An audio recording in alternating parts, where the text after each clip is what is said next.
Hello everyone. सो अपन लोग पढ़ रहे हैं टूल्स एंड टेक्निक और 4 टेक्निक्स अपन ने कंप्लीट कर ली है। आज के सेशन में अपन डिस्कस करने वाले हैं क्रोमेटोग्राफी टेक्निक के बारे में। क्रोमेटोग्राफी टेक्निक एक बहुत इंपॉर्टेंट टेक्निक है और आपके एग्जाम में हर साल एक सवाल कम से कम क्रोमेटोग्राफी के ऊपर आ रहा है। ज्यादा बार माइक्रोस्कोपी के ऊपर पूछा गया है, उसके बाद में क्रोमेटोग्राफी के ऊपर हर बार एक सवाल तो होता है।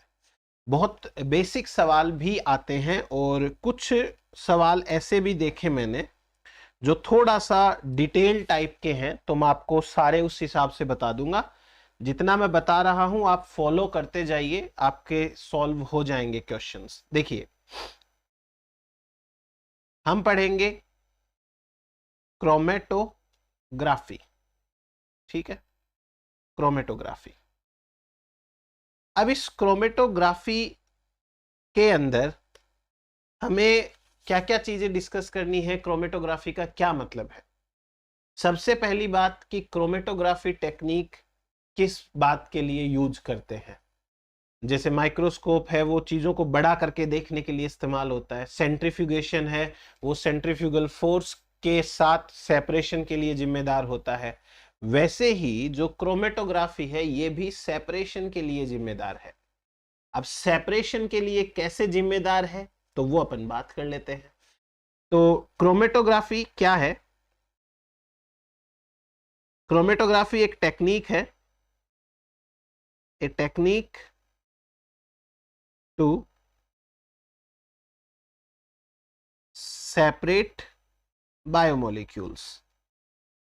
बायोमोलिक्यूल्स, ठीक है। तो बायोमोलिक्यूल्स में प्रोटीन हो सकते हैं, अमाइनो एसिड हो सकते हैं, डीएनए हो सकता है, आरएनए हो सकता है, कुछ भी हमें बायोमोलिक्यूल, पिगमेंट्स हो सकते हैं, क्लोरोफिल है वो सेपरेशन में काम में आती है। तो क्रोमेटोग्राफी जो है वो इस तरीके से इस्तेमाल करेंगे। अब जो क्रोमेटोग्राफी है वो मतलब ये टर्म जो है दो ग्रीक वर्ड्स हैं उनसे बना है। पहला जो वर्ड है ये है क्रोमैटोज। क्रोमैटोज का मतलब होता है कलर। क्रोमैटोज का मतलब होता है कलर, ठीक। और दूसरा ग्राफ्स का मतलब होता है रिटन, लिखा हुआ। दूसरा है ग्राफ्स, इसका मतलब है रिटन, लिखा हुआ। तो कलर है वो लिखे हुए, ऐसा कुछ इसका मतलब होता है। क्रोमेटोग्राफी जो टेक्निक है, एक साइंटिस्ट रहे हैं जिनका नाम है मिखेल ट्वेस्ट। मिखेल ट्वेट 1906। इन्होंने देखो सबसे पहले क्रोमेटोग्राफी टेक्निक इजाद करी। इन्होंने ही क्रोमेटोग्राफी नाम दिया। तो मैं लिख लेता हूं, इन्होंने टर्म क्रोमेटोग्राफी, टर्म है वो दिया क्रोमेटोग्राफी। और इन्होंने फर्स्ट टाइम डेवलप करी ये technique. First time developed this technique. फिर उसके बाद में नेक्स्ट सेपरेटेड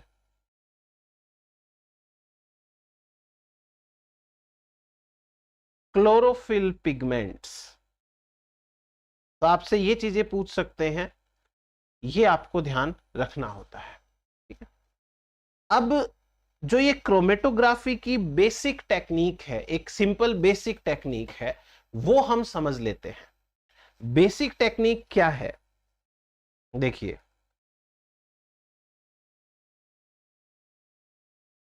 बेसिक टेक्निक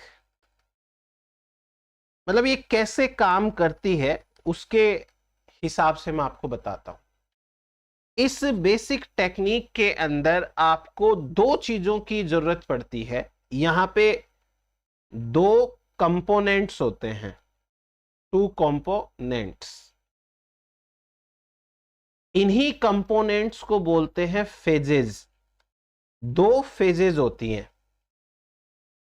अब इनमें से एक कंपोनेंट है, उसे बोलते हैं स्टेशनरी, स्टेशनरी फेज। स्टेशनरी का मतलब रुका हुआ। तो ये जो स्टेशनरी फेज है, जैसे मेरा हाथ है, ये सरफेस है, तो स्टेशनरी फेज है वो कोई सरफेस हो सकती है, any surface.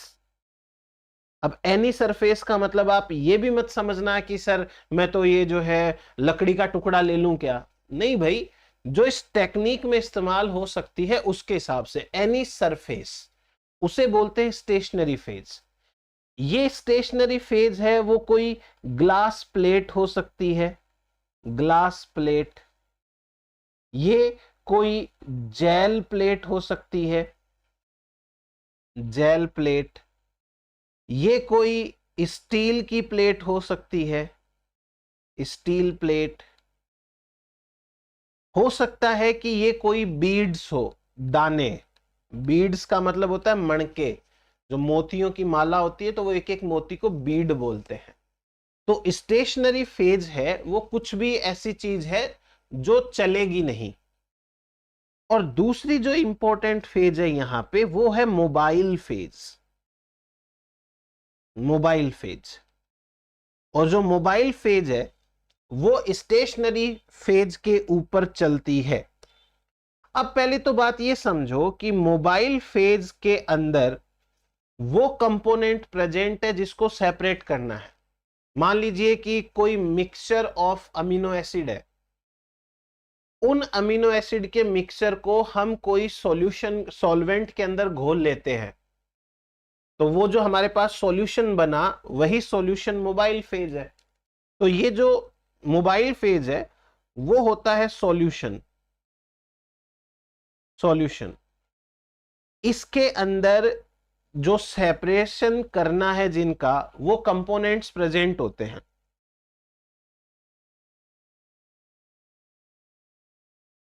Separation components present, ठीक है।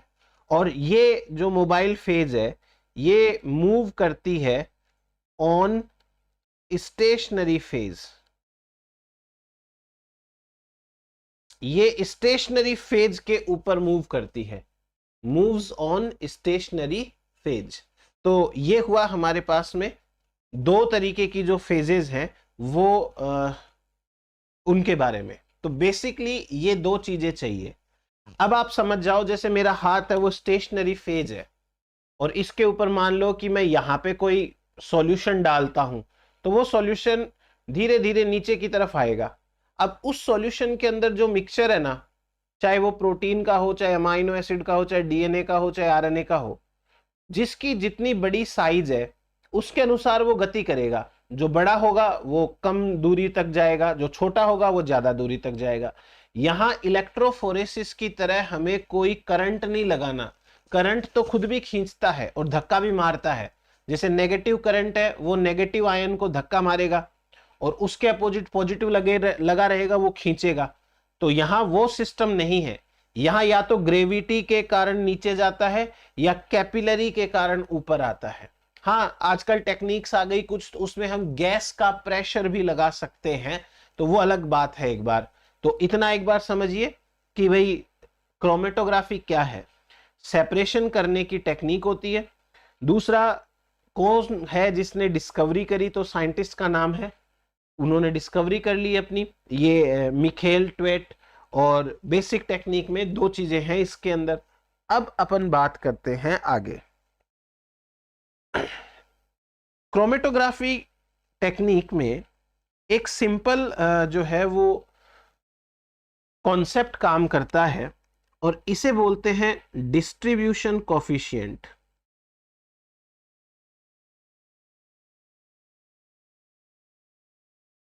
डिस्ट्रीब्यूशन कोफिशिएंट, इसे बोलते हैं KD, distribution coefficient, KD. KD का क्या मतलब होता है? केडी का मतलब ये होता है कि जब दो तरीके की फेजेज होती हैं, ए और बी, ए और बी, तो दोनों फेजेस में कौन सी फेज कितना मूव कर रही है। देखो मैं आपको समझाता हूं। केडी का मतलब होता है कॉन्सेंट्रेशन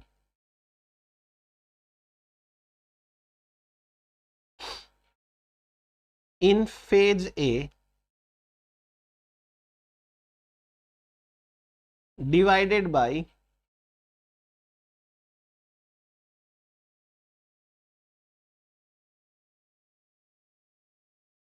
concentration in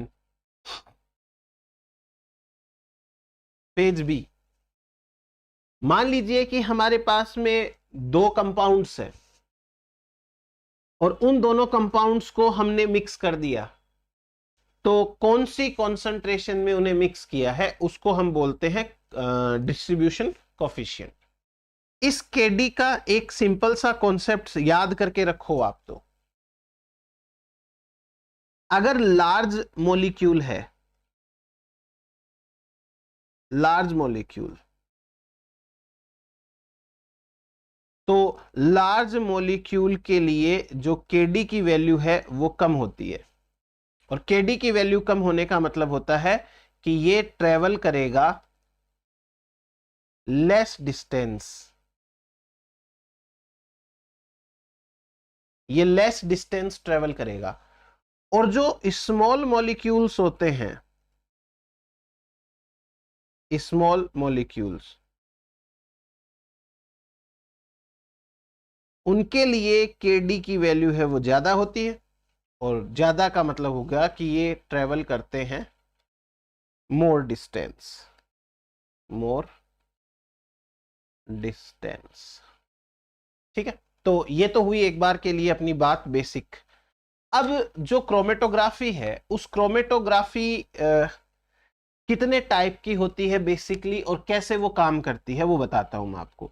तो सबसे पहले आप एक चीज ये देखिए कि हमने कहा कि जो क्रोमेटोग्राफी है उसकी बेसिक टेक्निक में दो कंपोनेंट्स होते हैं, एक स्टेशनरी है और एक जो है वो मोबाइल है।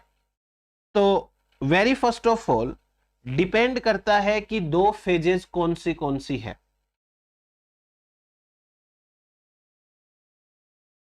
Type of phases, type of phases का मतलब वही है कि भाई स्टेशनरी और मोबाइल फेज है वो कौन सी है। एक तरीके की होती है स्टेशनरी फेज सॉलिड होती है और मोबाइल फेज है वो लिक्विड होती है, तो इसे बोलते हैं सॉलिड लिक्विड क्रोमेटोग्राफी, या इसे बोलते हैं लिक्विड सॉलिड क्रोमेटोग्राफी। दूसरी फेज है जिसके अंदर दोनों के दोनों फेजेस लिक्विड होती है, लिक्विड लिक्विड क्रोमेटोग्राफी। और तीसरी जिसमें एक लिक्विड है एक गैस है, तो इसे गैस लिक्विड क्रोमेटोग्राफी कहते हैं। ठीक है, तो ये तो हो गई एक बार के लिए तीन फेजेस। अब पहली फेज में क्या काम करता है, बेसिक प्रिंसिपल क्या है, तो आप सिंपल चीज समझो। मान लो मेरा हाथ है वो सॉलिड फेज है और इसके ऊपर मैं पानी है उसकी मूवमेंट कराता हूं, हालांकि पानी नहीं होता है, कोई सॉल्यूशन मतलब सॉल्वेंट होता है, जैसे इथेनॉल हो गया है ना, कोई इस तरीके का क्या बोलते हैं कीटोन, कोई एसीटोन हो गया, ऐसा कुछ होता है, एल्कोहल हो गया, ऐसा कुछ। तो सपोज करो मेरे हाथ के ऊपर पानी है वो गति कर रहा है, तो होगा क्या, पानी के अंदर डिफरेंट टाइप के अमाइनो एसिड मिक्स है मान लो, तो जैसे जैसे पानी आगे की तरफ मूव करेगा ना, हर अमाइनो एसिड अपने अपने के डी वैल्यू के अनुसार मेरे हाथ की सरफेस के ऊपर रुक जाएगा। सरफेस के ऊपर रुकता है, इसे बोलते हैं एडजॉर्प्शन। समझ रहे हो? जो हल्का होगा, छोटा होगा, वो दूर जाके रुकेगा, जो बड़ा होगा वो पास में ही, स्टार्टिंग में ही रुक जाएगा। तो वो मेरा हाथ क्या कर रहा है, उसे अपनी सरफेस पे एडजॉर्ब कर रहा है। ये मेन चीज है इस सॉलिड लिक्विड क्रोमेटोग्राफी के अंदर। तो इस कंडीशन के अंदर क्या किया जाता है, सॉलिड लिक्विड क्रोमेटोग्राफी के अंदर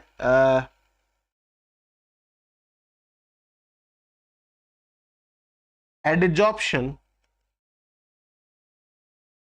ऑफ मोबाइल फेज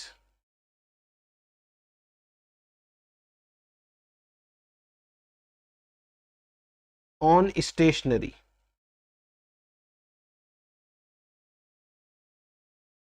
ठीक है, स्टेशनरी फेज के ऊपर जो मोबाइल फेज है वो रुक जाती है। इस तरीके की क्रोमेटोग्राफी को बोला जाता है adsorption, adsorption chromatography.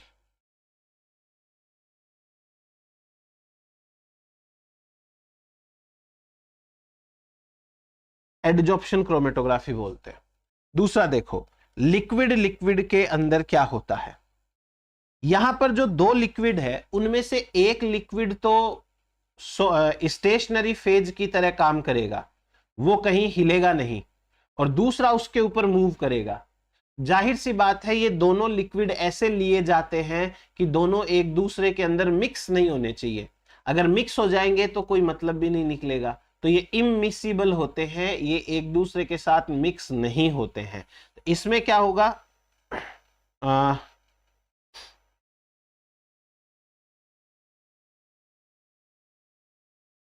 Solubility of two liquids. ये सॉल्युबिलिटी है दो लिक्विड्स की, but both liquids are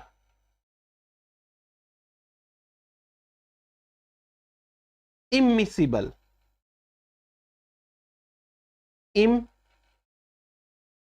immiscible, immiscible का मतलब हो गया नॉट मिक्स्ड, मिक्स नहीं होते हैं ये। इमिसिबल है, ये दोनों लिक्विड एक दूसरे में मिक्स नहीं होते हैं। तो ये इसे बोलते हैं liquid chromatography, simple liquid chromatography. अब गैस लिक्विड क्रोमेटोग्राफी, इसमें बेसिक कॉन्सेप्ट क्या आता है अपना। बेसिक कॉन्सेप्ट यहां पर भी है, सॉल्युबिलिटी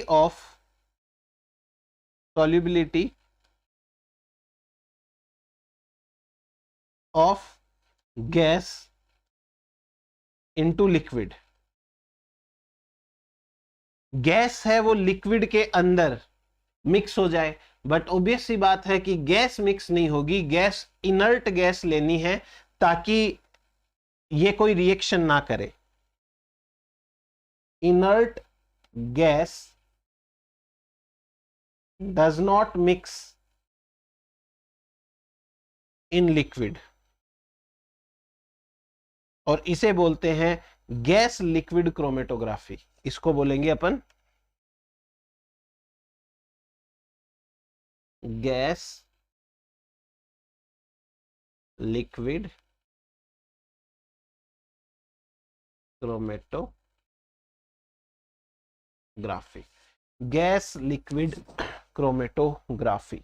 तो ये हुआ हमारे पास में एक सिंपल सा कॉन्सेप्ट कि क्या क्या है। अब अपन बात करते हैं एक एक करके इन क्रोमेटोग्राफी के बारे में। सबसे पहले एडजॉर्प्शन क्रोमेटोग्राफी की बात करेंगे, जिसे सॉलिड लिक्विड क्रोमेटोग्राफी बोलते हैं। एडजॉर्प्शन या फिर solid liquid chromatography. Solid liquid chromatography. तो ये क्रोमेटोग्राफी क्या है, कैसे काम करती है, सारी चीजें मैं बता देता हूं। बेसिक तो मैंने आपको बता दिया है कि एक सॉल्यूशन होता है जो स्टेशनरी फेज है, यहां पे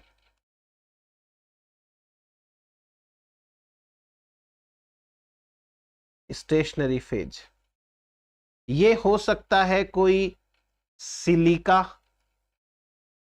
या हो सकता है चारकोल, या हो सकता है कोई जेल बीड्स हो, एक चीज। दूसरी, या हो सकता है कोई थिन पेपर हो, थिन पेपर। तो पेपर क्रोमेटोग्राफी होती है या थिन लेयर क्रोमेटोग्राफी होती है, ये अपन ने एमएससी के अंदर शायद कर रखी होगी आप लोगों ने, याद है वो क्लोरोफिल बीएससी में भी करी होगी अगर जूलॉजी से हैं आप तो। पत्तियां तुड़वाते थे और उन पत्तियों को पिस्टल मोलार के अंदर रगड़ रगड़ के उसमें एसीटोन मिला मिला के सॉल्यूशन मिलाते थे, फिर कांच के जार में सॉल्यूशन को भर देते थे और एक पेपर स्ट्राइप होती थी उसको लटका देते थे उस जार में। धीरे धीरे एसीटोन जो है वो ऊपर चढ़ता था तो क्लोरोफिल मॉलिक्यूल्स भी सेपरेट हो जाया करते थे, अगर की हो तो हमने कर रखी है। तो ये है स्टेशनरी फेज। दूसरी यहां पर जो मोबाइल फेज है, लिक्विड है, मोबाइल फेज, ये एक पोलर सॉल्यूशन होता है, पोलर सॉल्यूशन। इस पोलर सॉल्यूशन के अंदर बहुत सारी जो है वो चीजें मिक्स करी जाती हैं। तो मतलब पोलर सॉल्यूशन है, इसके अंदर मिक्सचर ऑफ बायोमोलिक्यूल होता है, mixture of bio molecules, mixture of biomolecules. Then उसके बाद में जो स्टेशनरी फेज है, वो स्टेशनरी फेज अपन कुछ कांच की पाइप होती है उसके अंदर डाल देते हैं। जैसे ये जेल है, जेल की गोली होती है छोटी छोटी, वो कांच के पाइप में डाल देते हैं, तो उसे बोलते हैं कॉलम क्रोमेटोग्राफी। एक कॉलम हो गया, खंबा हो गया, एक खोखला खंबा है उसके अंदर डाल दिया। मैं अभी सारी चीजें बता दूंगा, कोई टेंशन वाली बात नहीं है। अभी और चीज समझिए, देखो जो सिलिका होती है ये बेसिक नेचर की होती, एसिडिक नेचर की होती है, सॉरी इनका क्या पता यही पूछ ले, एसिडिक। और जेल बीड्स के अलावा यहाँ पे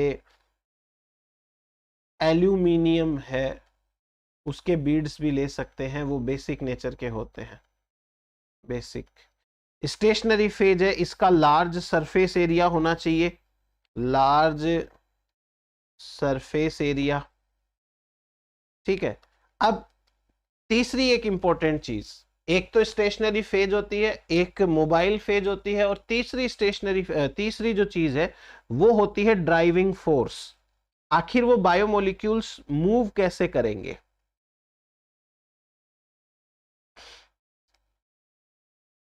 ड्राइविंग फोर्स क्या है, बायोमोलिक्यूल्स है, वो मूव कैसे करते हैं? तो ड्राइविंग फोर्स तीन तरीके के हो सकते हैं। पहला, हमने कोई चीज को, जैसे कॉलम क्रोमेटोग्राफी बताऊंगा मैं भी आपको, ऊपर डाल देते हैं और वो पाइप में से नीचे की तरफ आ जाता है, तो वहां ग्रेविटेशनल फोर्स है, ग्रेविटी फोर्स काम कर रहा है वहां पे। दूसरा, जो मैंने पेपर क्रोमेटोग्राफी बताई, उसमें एसीटोन उसमें जार में डाल देंगे और वो जो पेपर होता है उसका इतना सा पार्ट उसमें डूब जाता है, तो उसके ऊपर कैपिलरी फोर्स लगता है और कैपिलरी फोर्स से वो ऊपर चढ़ता है। तो एक ये कैपिलरी फोर्स हो सकता है। और तीसरा इंपॉर्टेंट चीज फोर्स है, वो कई बार हम जो है पंपिंग सिस्टम इस्तेमाल कर सकते हैं, पंपिंग सिस्टम, ठीक, जिसमें हम गैस प्रेशर लगाते हैं। बताऊंगा मैं क्या है क्या नहीं है। तो ये तीन तरीके के फोर्स यहां पे काम करते हैं। अब अपन बात करते हैं सबसे पहले थिन लेयर क्रोमेटोग्राफी या paper chromatography?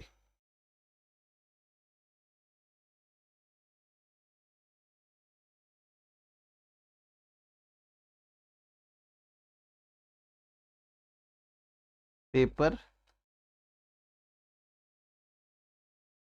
Chromatography, thin layer chromatography या पेपर क्रोमेटोग्राफी? तो इस क्रोमेटोग्राफी के अंदर क्या किया जाएगा, एक तो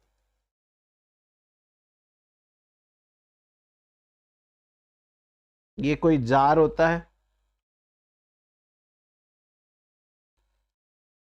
और इस जार में ये हमने मोबाइल फेज है वो भर रखी है, इसमें मिक्सचर भी है बायोमोलिक्यूल्स का, ये मोबाइल फेज है और इसके अंदर हम एक पेपर है वो पेपर लटका देते हैं,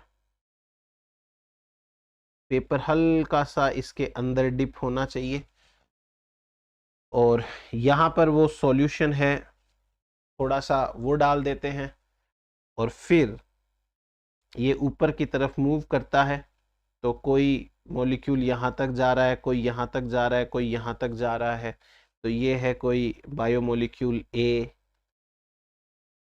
बायोमोलिक्यूल ए, ये है कोई बायोमोलिक्यूल बी, ये है कोई बायोमोलिक्यूल सी, तो ऐसे करके। और ये जो पेपर है, this paper is stationary phase,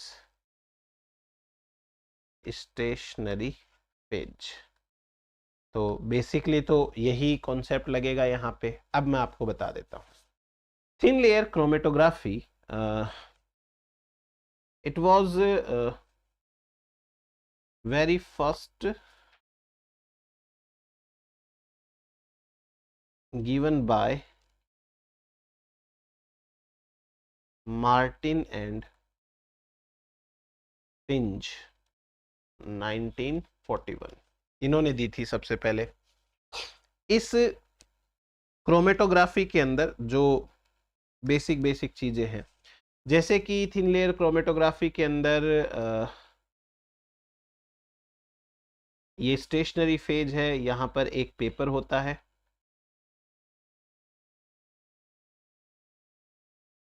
या कोई प्लेट होती है, इसे बोलते हैं एडजोर्बेंट। एडजोर्बेंट, पतला सा पेपर या पतली सी कोई लेयर होती है, ये एडजोर्बेंट होता है। और उसके अलावा जो ठीक है सेपरेट बैंड साइज आते हैं, मोबाइल फेज है, इसके अंदर कोई एसीटोन, अल्कोहल एटसेट्रा ऐसा कुछ लिया जाता है। ऊपर की तरफ चढ़ेगा ये, तो ऊपर की तरफ जाने से ये जैसे acetone, alcohol, petroleum, ether, cyclohexane,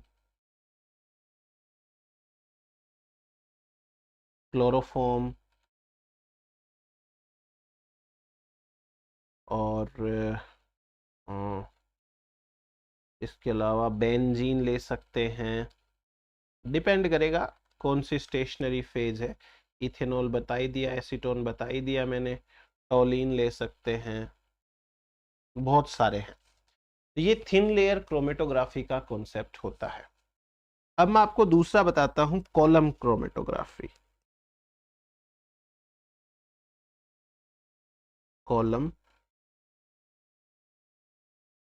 chromatography, तो कॉलम क्रोमेटोग्राफी है वो कैसे काम करती है, क्या इसका कॉन्सेप्ट है, देख लेते हैं एक बार। वेरी फर्स्ट ऑफ ऑल, हमारे पास में एक कांच का या हो सकता है सिलिका का, सॉरी सिलिका नहीं, इसका स्टील का, ऐसे एक पाइप जैसा होता है, पतला पाइप होता है और इसके एंड पर ये ऐसे ये पतला पाइप होता है, ठीक है। अब इस पतले पाइप के अंदर बहुत सारे ये गोल गोल बीड्स है वो भरे जाते हैं। अब आपको जैसा मटेरियल सेपरेट करना है उसके अनुसार बीड की साइज ले सकते हो। जैसे यदि आप बीड की साइज बड़ी लोगे, जैसे मान लो मैं बड़ा बीड लूंगा तो एक बीड यहां आएगा, एक बीड यहां आएगा, फिर ऐसे बीड आएगा, फिर बड़े बड़े बीड है ना, तो आप देखो यहां पे गैप कितना बन गया, बड़ा गैप बन गया।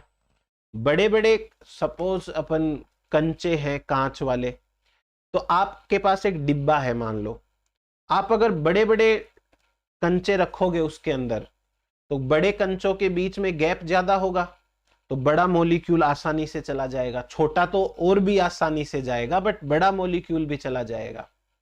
और सपोज आपने छोटे छोटे लिए तो छोटे छोटों के बीच में गैप छोटा छोटा बनेगा, तो इससे बड़ा मॉलिक्यूल ऊपर रुक जाएगा, जो छोटा मॉलिक्यूल होगा वो नीचे जाएगा, और छोटा होगा वो और नीचे जाएगा। तो साइज के अकॉर्डिंग मॉलिक्यूल्स है वो रुक जाते हैं। तो हमने क्या किया, ये जो कॉलम है इस कॉलम के अंदर बहुत सारे बीड्स हैं वो भर लिए।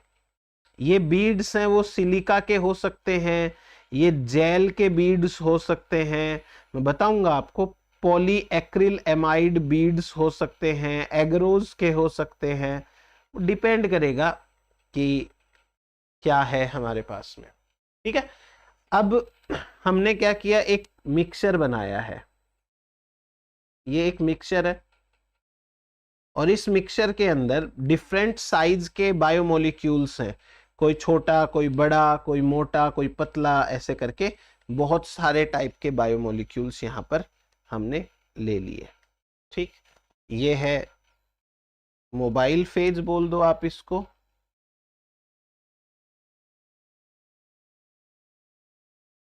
Mobile phase. अब हम इस मोबाइल फेज को इसके अंदर डालेंगे।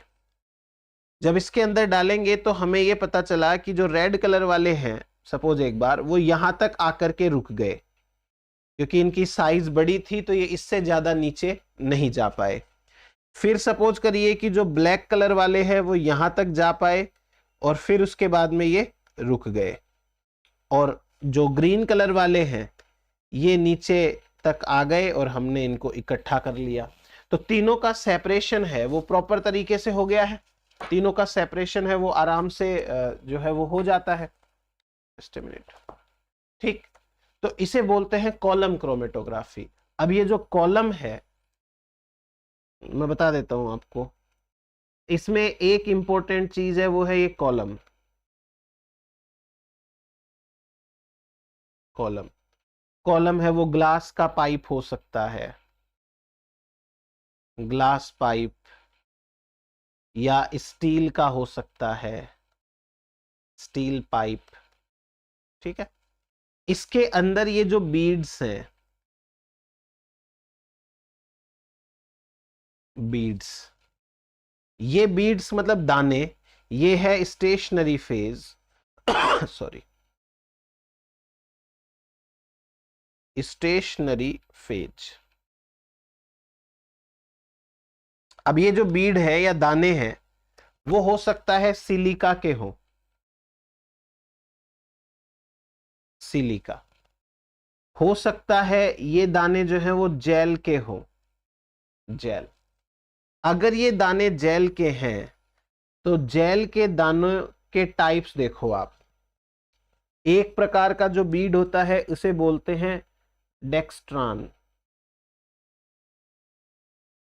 डेक्स्ट्रान का दूसरा नाम है सेफाडेक्स, सेफाडेक्स। दूसरे प्रकार के हैं poly acryl amide, poly acryl amide. जी हाँ, ये वही है जो हमने इस्तेमाल करी थी उसके अंदर, क्या बोलते हैं, इलेक्ट्रोफोरेसिस के अंदर।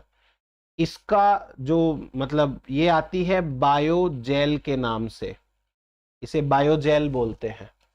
ठीक, और तीसरा जो है वो है एगारोज, एगारोज जेल, और ये एगारोज है ये आती है सेफाडेक्स रोज के नाम से, सेफारोज। तो कुल मिलाकर के इस प्रकार से ये हमारे पास में बीड्स वगैरह हो गए।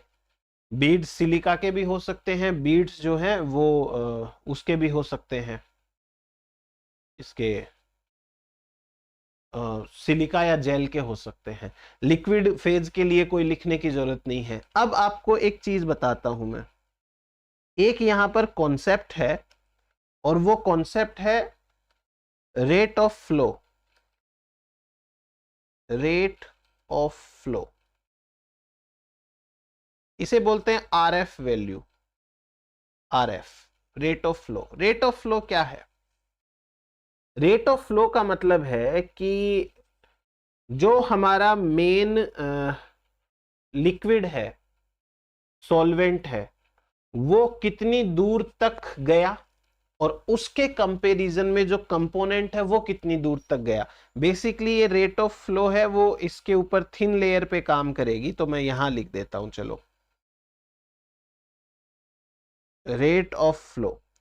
जैसे मान लो एसीटोन लिया अपन ने, एसीटोन कितनी दूर तक गया, एसीटोन है वो कितनी दूर तक गया, उस एक तो वो है, और दूसरा एसीटोन के अंदर जो क्लोरोफिल है वो कितनी दूर तक गया। तो रेट ऑफ फ्लो ऐसे निकाली जाती है,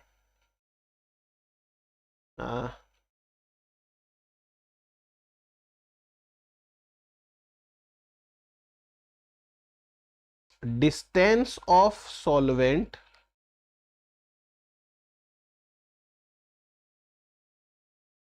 फ्रॉम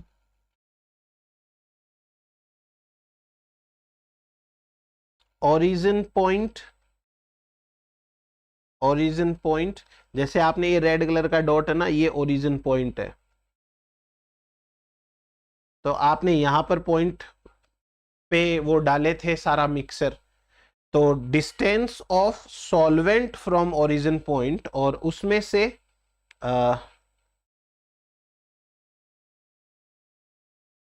डिस्टेंस ऑफ कंपोनेंट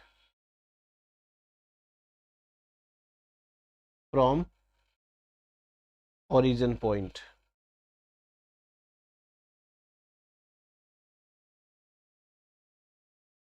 तो ये कंपैरिजन, इसे आरएफ बोलते हैं या रेट ऑफ फ्लो बोलेंगे अपन।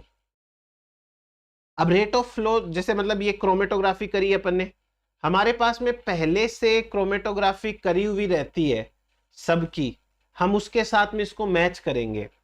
जैसे आपने क्लोरोफिल के लिए पत्ती को घिस के उसका सॉल्यूशन बनाया, तो लैब के अंदर पहले से एक ऐसा क्रोमेटोग्राफ पड़ा होगा जिसमें पता है कि यहां पर आया है वो क्लोरोफिल ए है, यहां बी आया, यहां सी आया।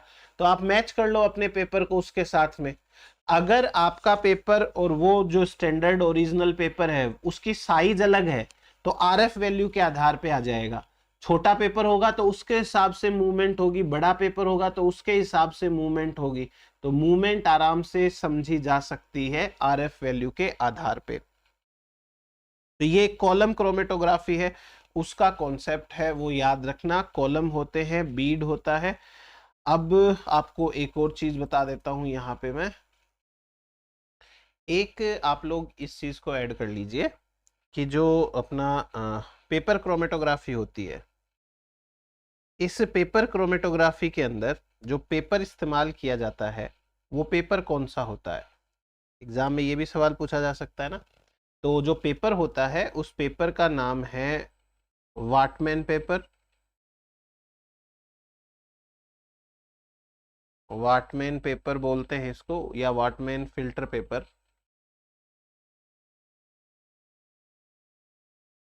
और इसी का या इसके अलावा सेल्यूलोज प्लेट भी यूज हो सकती है। तो ये है हमारे पास में। अब अपन बात करते हैं लिक्विड लिक्विड क्रोमेटोग्राफी की। Liquid liquid chromatography. Liquid liquid chromatography के अंदर दोनों जो फेजेस होती हैं वो लिक्विड होती हैं। कैसे काम करते हैं अपन देख लेंगे। वेरी फर्स्ट ऑफ ऑल यहां पर दो सॉल्वेंट्स होते हैं, टू सॉल्वेंट्स, और जो दोनों सॉल्वेंट्स है वो इमिसिबल है, इमिसिबल, यानी कि ये दोनों सॉल्वेंट है वो एक दूसरे में मिक्स तो नहीं होते हैं। फिर उसके बाद में दोनों सॉल्वेंट की पोलैरिटी है वो ध्यान में रखनी पड़ेगी। Polarity of both are important, क्योंकि अगर दोनों सेम पोलैरिटी के होंगे, पोलर पोलर होंगे या नॉन पोलर होंगे, तो वो जरूर मिक्स होंगे, इसलिए ये ध्यान रखना पड़ेगा। सो अब इसमें अपन देखते हैं लिक्विड लिक्विड क्रोमेटोग्राफी के अंदर हमारा पहला टाइप, और जो पहला टाइप है उसे बोलते हैं हाई परफॉर्मेंस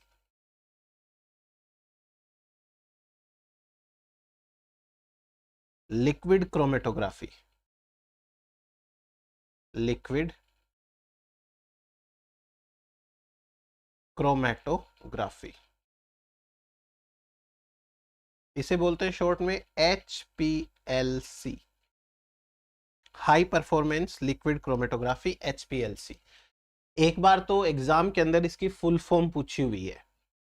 अब ये टेक्निक क्या होती है मैं आपको बताता हूं। देखो हम क्या करते हैं, पहले एक सॉल्वेंट बनाते हैं, सॉल्वेंट का सॉल्वेंट मतलब हो गया सॉरी, जो सॉल्यूशन है वो बनाते हैं।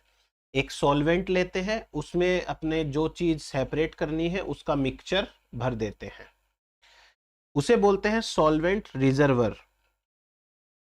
तो एक हमारे पास में बॉक्स होगा, बॉक्स का मतलब वैसे बॉक्स नहीं है, छोटा सा एक सॉल्वेंट का रिजर्वर है, इसमें डाला अपन ने सॉल्वेंट, तो ये है सॉल्वेंट रिजर्वर। दूसरा, इस सॉल्वेंट रिजर्वर को कनेक्ट करेंगे अपन हाई प्रेशर पंप के साथ में, ये है high pressure pump, high pressure pump. तो इसमें से ये खींचेगा प्रेशर के साथ में। फिर उसके बाद इसे कनेक्ट करेंगे एक कॉलम के साथ, मैं सारी चीजें बता दूंगा। एक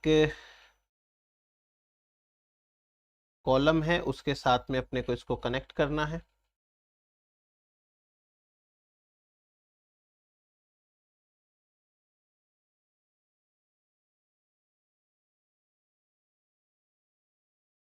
ये कहलाता है sample injection loop, sample injection loop. और ये है कॉलम, ठीक है। कॉलम किसका होता है, इसमें क्या भरा जाता है, वो सारी चीजें मैं बता दूंगा, एक बार आप खाली लिखते रहें। फिर इस कॉलम को एक डिटेक्टर के साथ में जोड़ दिया जाता है, ये है डिटेक्टर। डिटेक्टर को सैंपल कलेक्टर के साथ जोड़ा जाता है कि इसमें सैंपल आएगा वापस से, उसके साथ में जोड़ देते हैं, ये है sample connector, sorry collector, collector. और ये हमारा कंप्यूटर है जिसमें रिकॉर्ड हो जाएगा, इसे बोलते हैं रिकॉर्डर, रिकॉर्डर। तो कुल मिलाकर के ये सिस्टम होता है इस HPLC के अंदर। और HPLC है वो इस्तेमाल कहाँ करते हैं, कैसे करते हैं, अब मैं आपको बता देता हूं। एक सॉल्वेंट रिजर्वर होगा, उसके आगे पंप लगा होगा, पंप खींचेगा और आगे पास करेगा कॉलम में से, कॉलम में से वो बायोमोलिक्यूल्स गुजरेंगे, फिर ये डिटेक्टर में पहुंचेंगे। ये एक प्रकार की कंप्यूटर मशीन ही है जो इनको पहचानेगी कि भाई कौन सा आया है, कब आया है। जैसे ए अमाइनो एसिड कब आया, बी अमाइनो एसिड कब आया, फिर वो सारा सैंपल जाके कलेक्टर में इकट्ठा हो जाएगा, वापस मिक्स हो जाएगा, उसमें कोई दिक्कत नहीं है। और लास्ट में रिकॉर्डर है, उसमें सारी चीजें रिकॉर्ड हो जाती है, वो हम रीड कर लेते हैं। अब जो HPLC है, इसका इस्तेमाल कैसे करते हैं, कब करते हैं? HPLC के बारे में कुछ बातें। HPLC, very first of all, HPLC most powerful है। HPLC is most powerful, most popular and faster है for resolution of particles। Particles के रेजोल्यूशन के लिए ये सबसे अच्छी तकनीक है जो इस्तेमाल होती है। उसके बाद में जो यहाँ पे कॉलम है, कॉलम, उस कॉलम की खास बातें हैं वो देखते हैं क्या होती है। जो यहाँ पे कॉलम रहेगा वो स्टेनलेस स्टील का होता है, स्टेनलेस स्टील, क्योंकि यहाँ प्रेशर के साथ में इसको गुजारा जाता है, तो ये स्टेनलेस स्टील का रहेगा। यहाँ पर जो प्रेशर अप्लाई करते हैं इस कॉलम के अंदर, वो होता है 5.5 इंटू 10⁻⁷ पास्कल, या इसे लगभग 8000 LBF बोलते हैं पर इंच स्क्वायर। इतना प्रेशर है वो होता है। देन लेंथ इन कॉलम की 15 से लेके 50 सेंटीमीटर तक की इसमें लेंथ होती है। इसका जो एक्सटर्नल डायामीटर है, डायामीटर इसका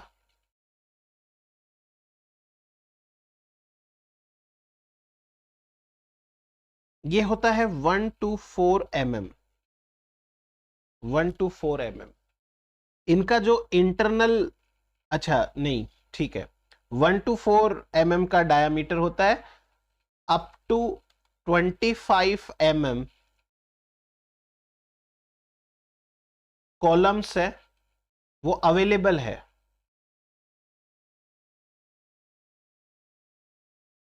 ये अवेलेबल है इतने डायामीटर के, but usually 1 to 4 mm diameter का कॉलम है वो इस्तेमाल किया जाता है।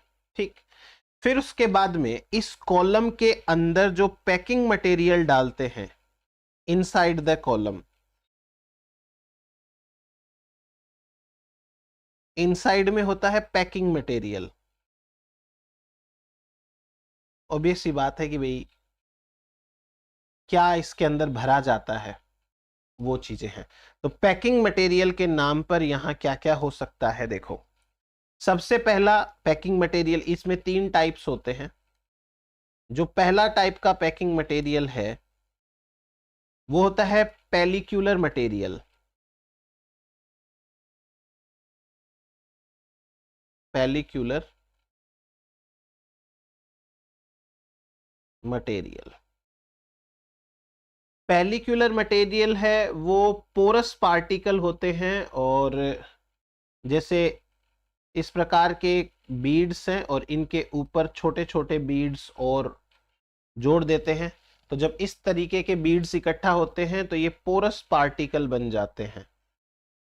पोरस पार्टिकल, छिद्रित पार्टिकल्स हैं वो बन जाते हैं। इनका डायामीटर है,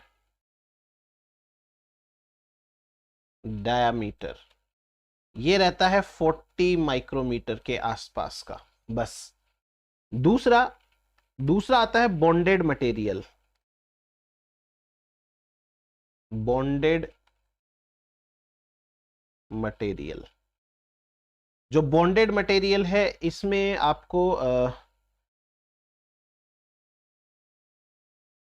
केमिकली बॉन्डेड कुछ मटेरियल होगा, chemically bonded material on silica gel, sorry on silica, gel नहीं है सिलिका। और तीसरे तरीके का है वो है माइक्रोपोरस मटेरियल।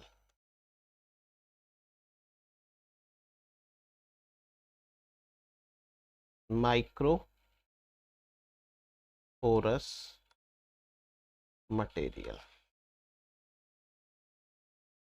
मटेरियल तो बहुत छोटे छोटे जो हैं वो 5 to 10 माइक्रोमीटर पार्टिकल्स लिए जाते हैं या बीड्स लिए जाते हैं और वो कॉलम के अंदर डाले जाते हैं। अब मैं आपको बताता हूं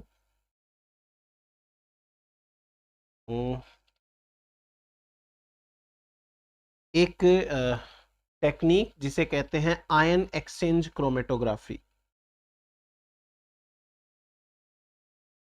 ion exchange chromatography.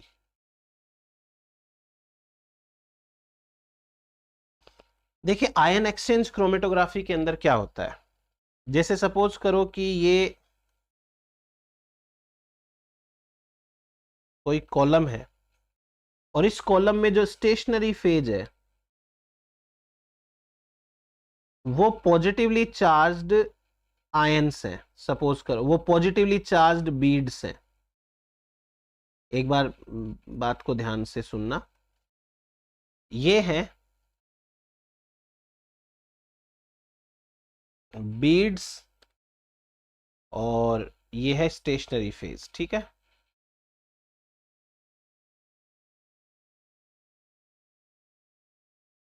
Stationary phase, ये बीड्स है, स्टेशनरी फेज है। अब हमारे पास में जैसे सपोज करिए कि एक मिक्सचर है और उस मिक्सचर के अंदर कुछ पार्टिकल्स है जिनके ऊपर नेगेटिव चार्ज है और कुछ पार्टिकल्स हैं जिनके ऊपर पॉजिटिव चार्ज है। यही होता है, ठीक है। अब हम इसे डालेंगे इसके अंदर, तो जो पार्टिकल नेगेटिवली चार्ज्ड हैं वो पार्टिकल तो इन बीड्स के ऊपर चिपक जाएंगे, है ना। इन बीड्स के ऊपर जो नेगेटिवली चार्ज्ड होंगे वो तो चिपक जाएंगे।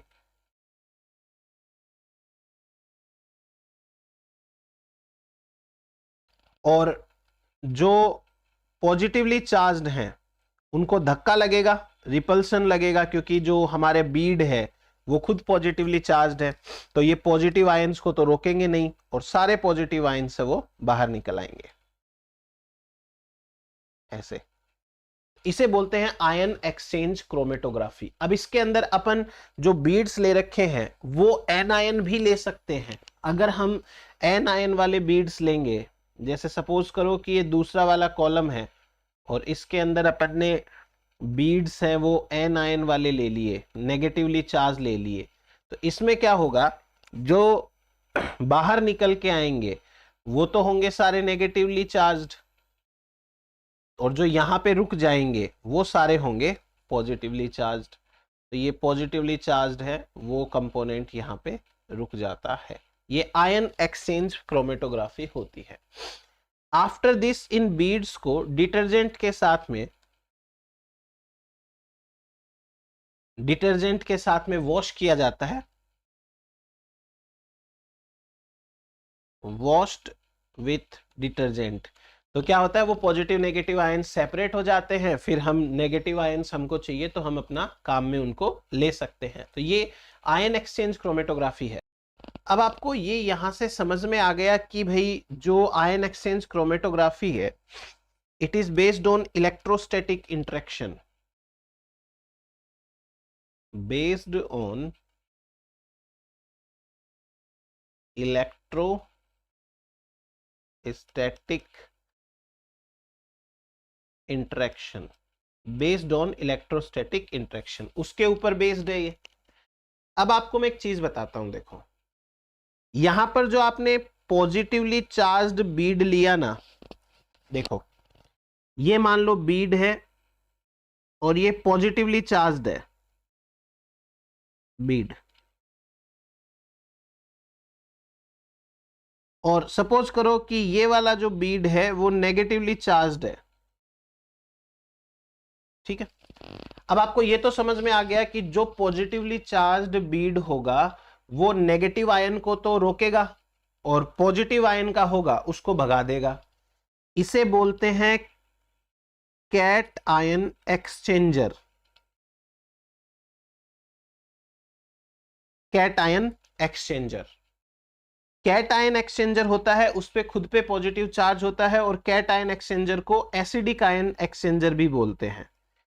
इसे बोलते हैं एसिडिक आयन एक्सचेंजर। ये चीज हो गई। दूसरा जो नेगेटिवली चार्ज है इसे बोलते हैं anion exchanger.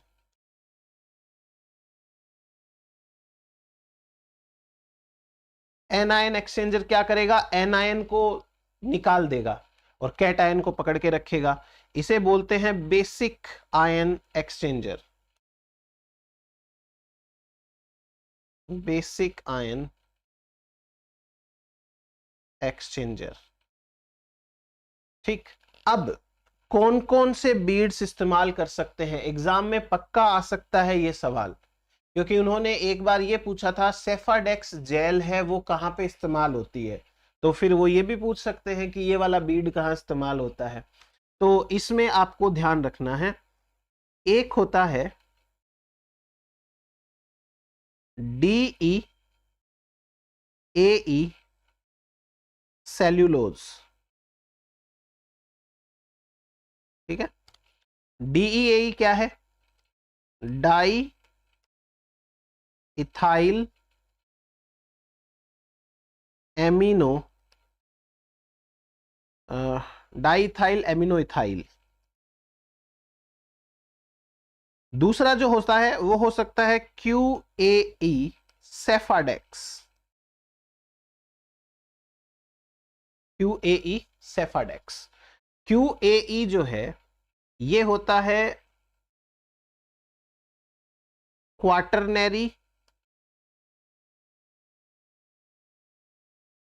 Amino ethyl,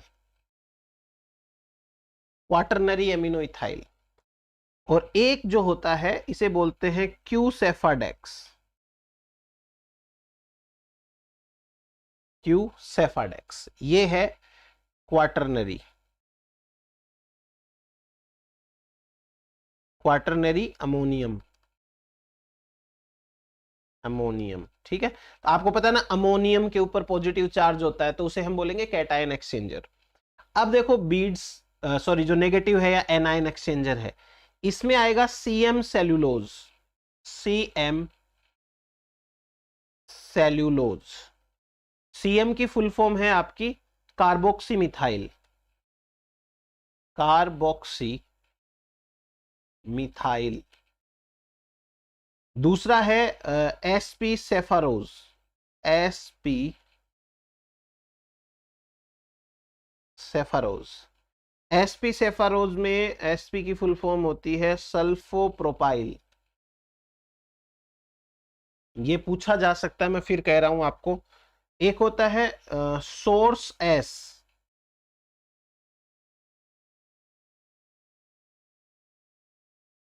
S का मतलब है यहां पे मिथाइल सल्फेट, मिथाइल सल्फेट। तो ये है आयन एक्सचेंज के बारे में, आपसे इतनी जानकारी ली जा सकती है एग्जाम में। तो ये इतनी बात हो गई। अब देखो जो HPLC, ये भी HPLC का ही एक टाइप होता है। अब जो HPLC है ना, इस HPLC को दूसरी टेक्निक से जोड़ सकते हैं। HPLC can be connected with, जरूरत पड़ने पर हमें कनेक्टेड विथ, देखो एक तो इसको अपन जोड़ सकते हैं स्पेक्ट्रोमीटर के साथ, मास स्पेक्ट्रोमीटर, मास स्पेक्ट्रोमीटर।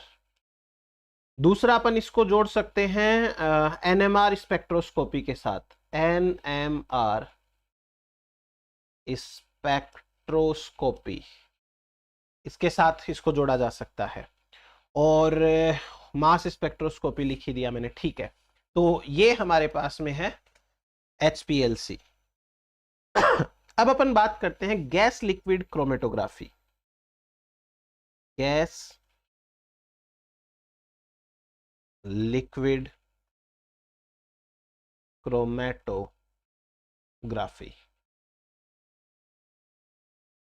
इसे बोलते हैं GLC, gas liquid chromatography. So how the gas liquid chromatography is performed? Gas inert लेनी पड़ेगी, वरना वो रिएक्शन करेगी हमारा जो एनालेट है उसके साथ में, तो ध्यान रहे उसका। वेरी फर्स्ट ऑफ ऑल यहां पे पोलर एंड नॉन पोलर दोनों तरीके के जो कंपोनेंट्स हैं वो यूज किए जा सकते हैं। Polar and non polar components can be analyzed, एक चीज। दूसरा, it is based upon partition coefficient difference in, it is based upon difference in partition coefficient। partition coefficient का मतलब है कि पार्टीशन कोफिशिएंट का मतलब है कि जो हमारा मोबाइल फेज है उसका पार्टीशन होगा, अलग अलग कंपोनेंट्स अलग अलग डिस्टेंस पे रुकेंगे, तो वो पार्टीशन कोफिशिएंट में कितना डिफरेंस है। फिर उसके बाद में अपन को यहाँ पे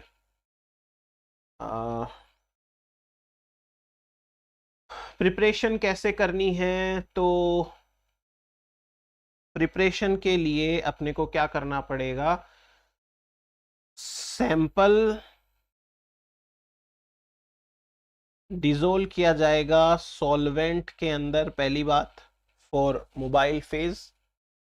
तो ये बन गया एक सॉल्यूशन। और उसके बाद में हमें यहाँ पे इसका कंसंट्रेशन लेना है 0.1 to 10 mm पर क्यूब कंसंट्रेशन लेनी पड़ेगी। इतनी सी कंसंट्रेशन के अंदर जो है वो लिया जाता है, और देन इसके बाद में ये इंजेक्ट किया जाता है कॉलम के अंदर, इंजेक्टेड इनटू कॉलम।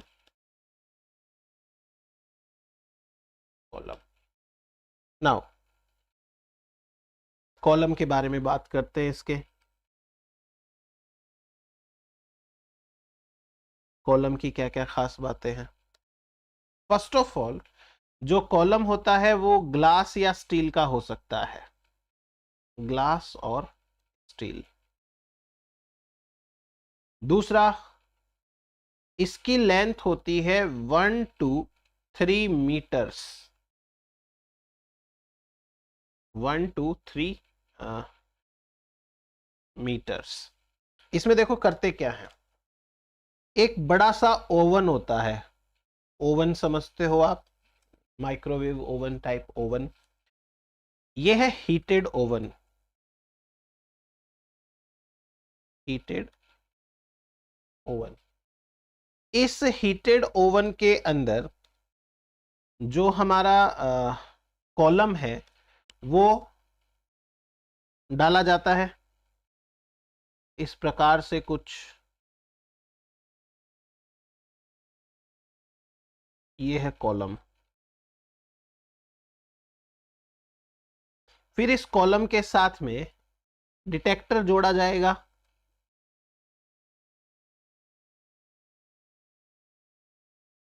डिटेक्टर ये जोड़ देंगे। देन डिटेक्टर को एम्पलीफायर के साथ में जोड़ेंगे, एम्पलीफायर। और जो एम्पलीफायर है वो रिकॉर्डर के साथ में जोड़ा जाता है। फिर उसके बाद में यहाँ पे सैंपल इंजेक्ट किया जाएगा, सैंपल इंजेक्टेड। तो इस प्रकार से ये हमारा कॉलम है वो होता है। तो 1 से 3 मीटर लंबा कॉलम हो सकता है आसानी से, कोई बड़ी बात नहीं है इसकी। तो ये लेंथ हो गई कॉलम की, और ये कॉलम है वो कॉइल्ड हो सकता है, इसलिए ये लंबा होता है। फिर उसके बाद में इसका जो डायामीटर होता है, इंटरनल डायामीटर, इंटरनल डायामीटर, ये इंटरनल डायामीटर होता है 2 to 4 nm का, 2 से 4 नैनोमीटर का डायामीटर अंदर से होता है। फिर उसके बाद में इनर्ट गैसेस पास की जाती है, इनर्ट गैसेस, तो जैसे नाइट्रोजन हो गया, जैसे कि हीलियम हो गई, या फिर आर्गन हो गई। इस तरीके की इनर्ट गैसेस है वो पास करी जाएगी। देन उसके बाद में ठीक है, इसमें कॉलम हो ही गया। कॉलम के अंदर capillary columns are also available, capillary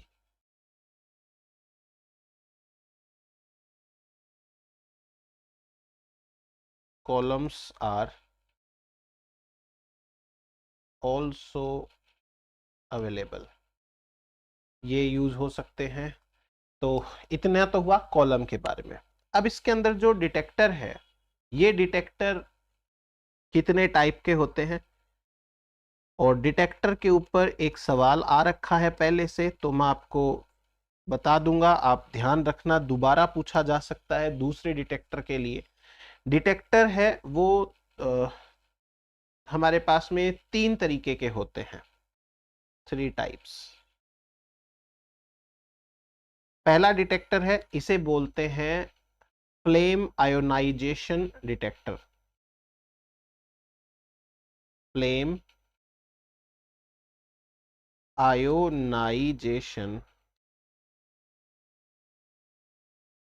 detector, इसे शॉर्ट में बोलेंगे FID, फ्लेम आयोनाइजेशन डिटेक्टर। अब जो ये डिटेक्टर है फ्लेम आयोनाइजेशन डिटेक्टर, ये किसके लिए होता है? It is for almost all organic compounds, almost all organic compounds, जैसे अमाइनो एसिड हो गया, प्रोटीन हो गया, DNA हो गया, ये सारे के सारे। और उसके अलावा इस डिटेक्टर के अंदर हाइड्रोजन गैस, मिक्सचर ऑफ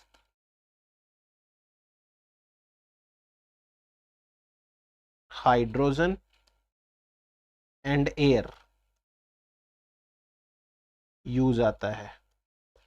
तो ये 2 चीजें ध्यान रखना। फिर उसके बाद में यहाँ पर ब्रास और प्लेटिनम वायर होता है, ब्रास का या फिर प्लेटिनम का वायर इस्तेमाल करते हैं नियर फ्लेम, फ्लेम निकलती रहती है, ठीक है। तो ये फ्लेम आयोनाइजिंग डिटेक्टर के बारे में। दूसरा जो डिटेक्टर है, इस पे सवाल आ रखा है, और हालांकि सवाल तो ये आया था कि भाई ये डिटेक्ट करना है तो कौन सी क्रोमेटोग्राफी काम में आएगी, तो उसमें गैस क्रोमेटोग्राफी ऑप्शन था, गैस लिक्विड होता तो भी कोई दिक्कत नहीं थी। दूसरे टाइप का जो है वो है nitrogen phosphorus detector, nitrogen phosphorus detector. Nitrogen phosphorus detector है वो NPD, नाइट्रोजन फॉस्फोरस डिटेक्टर है NPD, ये होता है। और इसमें नाइट्रोजन एंड फॉस्फोरस है वो काम में ली जाती है। इसकी डिजाइन सिमिलर होती है पहले वाले की तरह, design same as flame ionising detector, और इस डिटेक्टर का नाम है थर्मो आयनिक डिटेक्टर। इसको थर्मो आयोनिक डिटेक्टर भी कहा जाता है, डिटेक्टर। और इसमें नाइट्रोजन एंड फॉस्फोरस ली जाती है। This is used to detect, किसको डिटेक्ट करता है? ऑर्गेनोफॉस्फोरस पेस्टिसाइड्स, ये पूछा गया था। ऑर्गेनोफॉस्फोरस पेस्टिसाइड्स ऑर्गेनोफॉस्फोरस पेस्टिसाइड्स है, उनके लिए ये इस्तेमाल किया जाता है। तो ये चीज पूछी गई थी, सवाल आया था इसके ऊपर कि कौन सा जो है वो डिटेक्टर, नहीं, ये पूछा था कि कौन सी क्रोमेटोग्राफी से ऑर्गेनोफॉस्फोरस पेस्टिसाइड को डिटेक्ट किया जाता है। ये आपका गैस लिक्विड क्रोमेटोग्राफी, उसमें ऑप्शन था। ठीक, अब तीसरा जो है वो होता है ECD, electron capture detector. Electron capture detector, electron capture detector ECD. इसकी क्या खास बातें हैं? वेरी फर्स्ट ऑफ ऑल, इसमें हेलोजन कंटेनिंग कंपाउंड्स के लिए होता है, और halogen containing compounds, halogen containing compounds, उनके लिए ये स्पेशली होता है। फिर उसके अलावा also for polychlorinated compound, polychlorinated compounds, polychlorinated compound कौन कौन से हैं? जैसे DDT हो गया, जैसे डाई एल्ड्रिन है या एल्ड्रिन है, ये पेस्टिसाइड होते हैं, पेस्टिसाइड्स है। एल्ड्रिन होता है ना, काम में लिया जाता है कीटनाशक के रूप में, पेस्टिसाइड है ये। तो उसके लिए ये इलेक्ट्रॉन कैप्चर डिटेक्टर लगाते हैं, और क्रोमेटोग्राफी अपनी सेम रहने वाली है। देन उसके बाद में हाई सेंसिटिविटी होती है, और इसमें एक रेडियो एक्टिव सोर्स लगा होता है, रेडियो एक्टिव सोर्स, और वो रेडियो एक्टिव सोर्स है वो होता है निकिल 63 का। ये अपने पास में गैस लिक्विड क्रोमेटोग्राफी के लिए बात है। अब उसके अलावा आपको एक और टेक्निक पूछी जा सकती है, that is simply gas chromatography. Gas chromatography, gas chromatography का क्या सीन है? जो गैस क्रोमेटोग्राफी है हमारी, इसके अंदर आपको गैसेस, इनर्ट गैसेस यूज करते हैं, इनर्ट गैसेस यूज्ड। और जो इनर्ट गैसेस होती हैं उसके, ये इनर्ट गैसेस जो हम सैंपल यूज करते हैं उसके साथ रिएक्ट नहीं करती। These gases do not interact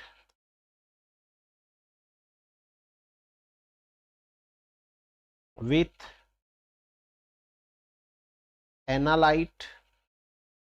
analyte का मतलब हो गया सैंपल, बस आपको ये ध्यान में रखना है। तो गैस क्रोमेटोग्राफी। अब आपको एक और लास्ट क्रोमेटोग्राफी बताता हूं, इसे बोलते हैं एफिनिटी क्रोमेटोग्राफी। एफिनिटी क्रोमेटोग्राफी, ये इंपॉर्टेंट है। क्रोमेटोग्राफी, एफिनिटी क्रोमेटोग्राफी का मतलब क्या है? एफिनिटी क्रोमेटोग्राफी का मतलब होता है कि जब दो मॉलिक्यूल के बीच में आपस में एफिनिटी हो, जैसे एंटीबॉडी एंटीजन के साथ जुड़ती है तो हमें स्टेशनरी फेज में एंटीबॉडी लेनी होती है, मोबाइल फेज में एंटीजन लेने होते हैं। तो अगर एंटीजन वाली एंटीबॉडी है या एंटीबॉडी वाले एंटीजन है तो वो वाले एंटीजन रुक जाएंगे, बाकी सारे निकल जाएंगे। फिर अपन उन एंटीजन एंटीबॉडी को सेपरेट कर लेंगे। तो इसके अंदर एक होता है लाइगेंड और दूसरा होता है उसका रिसेप्टर। तो हम दोनों को यूज करते हैं, रिसेप्टर को भी एज मोबाइल ले सकते हैं या लाइगेंड को भी एज मोबाइल ले सकते हैं। दोनों के बीच में नॉन कोवेलेंट इंटरेक्शन होती है और वो कॉलम के अंदर रुक जाता है। तो जैसे सपोज करो कि ये कोई कॉलम है और इस कॉलम के अंदर हमने जो बीड्स ले रखे हैं उन बीड्स के ऊपर एक रिसेप्टर जुड़ा हुआ रहता है। ठीक है, ये है बीड्स और ये है कोई रिसेप्टर। और अब सपोज करो कि हमारे पास में 3-4 तरीके के लाइगेंड्स हैं, जैसे ये रेड कलर के हैं कोई, ये कोई ब्लू कलर के हैं, लाइगेंड्स है बहुत सारे टाइप के, ये कोई ग्रीन कलर के हैं सपोज। तो मान लो कि ये जो रिसेप्टर है वो रिसेप्टर रेड वालों के लिए है।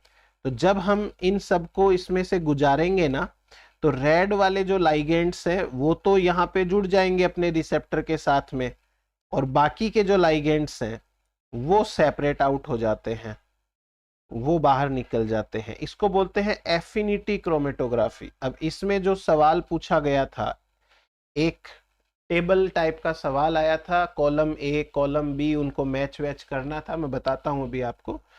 वेरी फर्स्ट ऑफ ऑल आप समझे इसके अंदर, affinity chromatography is based upon non covalent interaction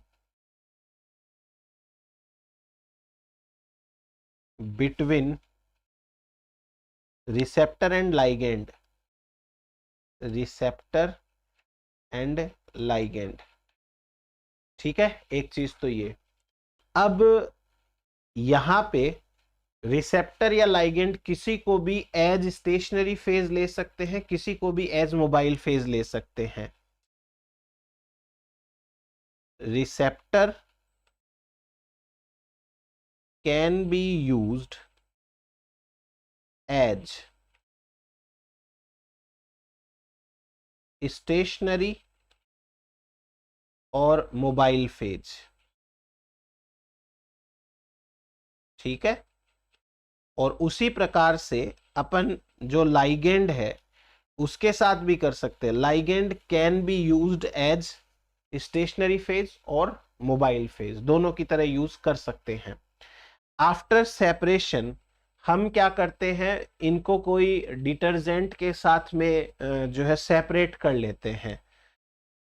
bye detergent receptor ligand are separated, receptor and ligand are separated। ये दोनों चीजें सेपरेट आराम से हो जाती है। तो ये हुआ हमारे पास में gas chromatography, sorry affinity chromatography के लिए। अब सवाल क्या आया था, देखो आपको बहुत सारे लाइगेंड दिए हुए हैं एक तरफ, यहाँ पे रिसेप्टर भी लिखा जा सकता है, बिल्कुल टेंशन मत लेना। और इनकी एफिनिटी किसके साथ में है वो पूछा गया था। जैसे देखो, अगर अपन न्यूक्लियोटाइड्स लेते हैं,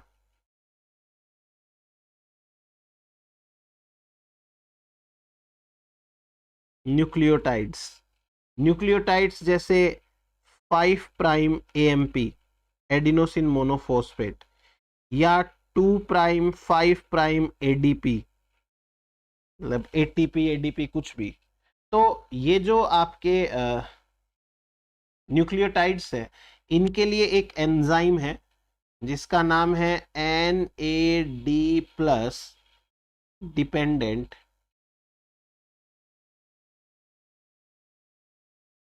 डिहाइड्रोजिनेज, डिहाइड्रोजिनेज, और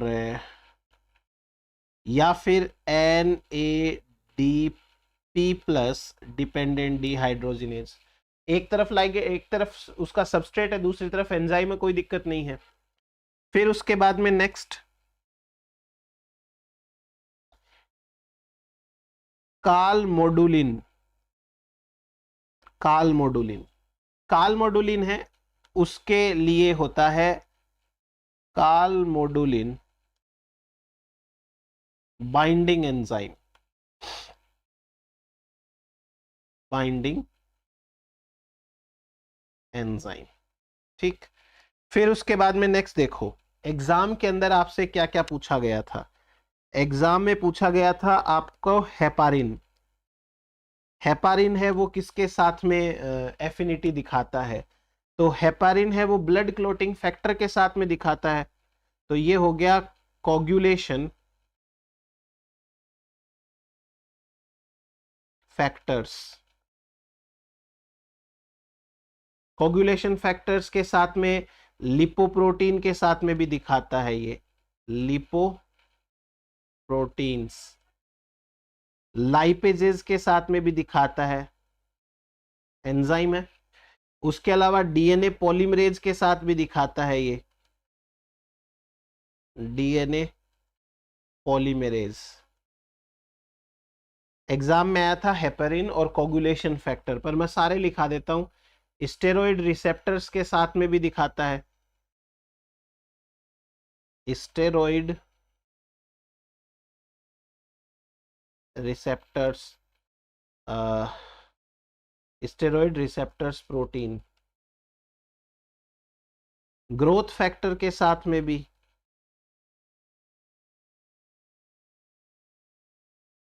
इसके अलावा serine protease inhibitors, serine protease inhibitor, ठीक है। तो ये हेपेरिन के सारे एफिनिटी वाले कंपाउंड्स हैं। हेपेरिन के बाद में दूसरा आपसे जो पूछा गया था वो था प्रोटीन ए एंड जी, ये इम्यूनोग्लोबुलिन के साथ में एफिनिटी रखते हैं, इम्यूनोग्लोबुलिन के साथ में एफिनिटी रखते हैं। और इसके बाद में आपसे जो पूछा था नेक्स्ट, वो था प्रोटीन ए एंड जी था एविडिन, हाँ एविडिन है वो बायोटीन के साथ में, biotin containing enzymes, containing enzymes, एक ये भी था, उसके अंदर मैच करने थे आपको। फिर उसके बाद में एविडिन के बाद में प्रोटीन हो गया, और एक था हाँ फिनाइल बोरोनेट,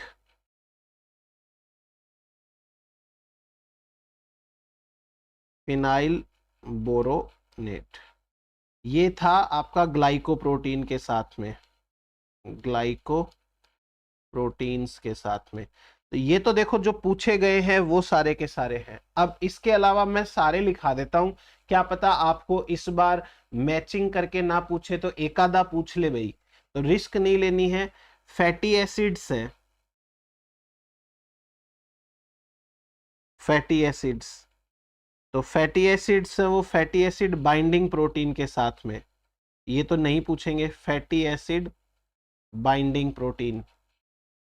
हाँ ऐसे भी पूछा जा सकता है कि जैसे कोई एंजाइम और उसका सबस्ट्रेट टाइप का है ना, जैसे रुबिस्को है, उसके लिए राइबुलोज 1,5 बिसफोस्फेट, तो पूछ सकते हैं वो। ऐसा ही पूछेंगे जिसमें एंजाइम का नाम और सबस्ट्रेट का नाम मैच ना करता हो। अब जैसे ग्लूकोज का ग्लूकोकाइनेज है, तो ग्लूकोकाइनेज के लिए आपको वैसे थोड़ी पूछेंगे कि ग्लूकोज सबस्ट्रेट होता है, तो ग्लूकोकाइनेज है वो अलग है, सॉरी ग्लूकोकाइनेज और वो दोनों सेम है, इसलिए वो नहीं पूछेंगे आपसे। देन हेपारिन हो गया, एक है कौन कैनावेलिन ए, कौन कैनावेलिन ए, कौन कैनावेलिन ए है वो ग्लाइकोप्रोटीन कंटेनिंग डी मैनोपायरो, चलो ये लिख लेता हूं, glycoprotein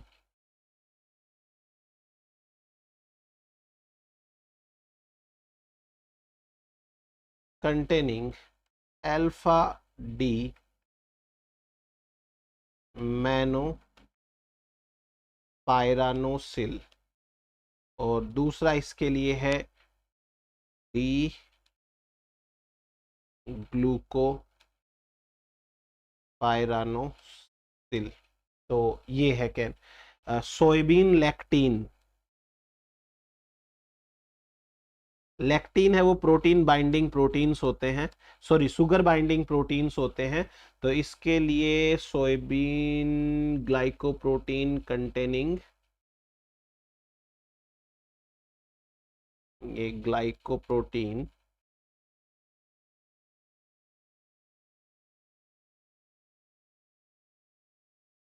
containing N acetyl alpha और बीटा डी ग्लैक्टोपायरेनोसिल। फिर उसके बाद में एक है पॉली ए, पॉली ए आपको पता है एमआरएनए होता है ना, एमआरएनए, और उसके ऊपर बहुत सारे ए रेसिड्यू है वो जुड़े होते हैं। तो ये आरएनए पॉलीमरेज के साथ में, या ये आरएनए विथ पॉली यू, बहुत सारे यू होंगे उसके साथ में जुड़ेगा।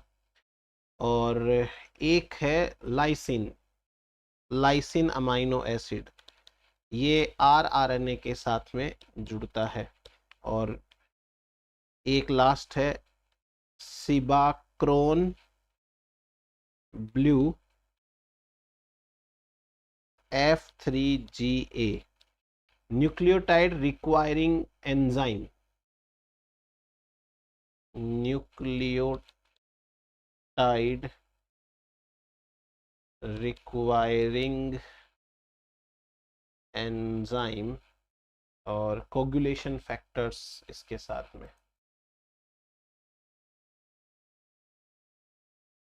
Coagulation factors. तो ये है भाई अपने पास क्रोमेटोग्राफी टेक्निक और एफिनिटी क्रोमेटोग्राफी के ये चीजें पूछी जाती है, आप इसे मिस ना करें। Thank you.